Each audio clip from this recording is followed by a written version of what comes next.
বল্টু গেল ঈদের শপিং করতে, অথচ পকেটে কোনো পয়সা কড়ি নেই। তবুও বল্টু শপিং মলে হাঁটছে আর কাপড় জুতা প্যান্ট দেখছে। হঠাৎ একটা জিন্সের প্যান্ট দেখে বল্টুর খুব ভালো লাগলো। লোভ সামলাতে পারল না সে। বল্টু তখন দোকানদারকে বলল, এই জিন্স প্যান্টের দাম কত? দোকানদার বলল 1000 টাকা। তখন বল্টু বলল, 300 টাকা হবে ভাই। দোকানদার বলল, কি যে বলেন, না এতে হবে না। তখন বল্টু বলল, তাহলে 320 টাকা রাখবেন? দোকানদার বলল, না, একদম 700 টাকা নিবেন। বল্টু বলল, না, আমি 420 দিব। দোকানদার বলল, শেষ দাম 500 টাকা হলে নিয়ে যান। বল্টু বলল, না ভাই, শেষ দাম 450 হলে বলেন, না হলে আমি যাই। তখন দোকানদার বলল, আচ্ছা নিয়ে যান। তখন বল্টু প্যান্টটা হাতে নিয়ে দিল এক দৌড়।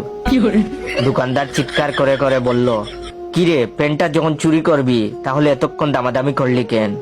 বল্টু দৌড়াতে দৌড়াতে বলল, আরে দামাদামি না করলে তোমার 1000 টাকা লস হতো, এখন 450 টাকা লস হয়েছে।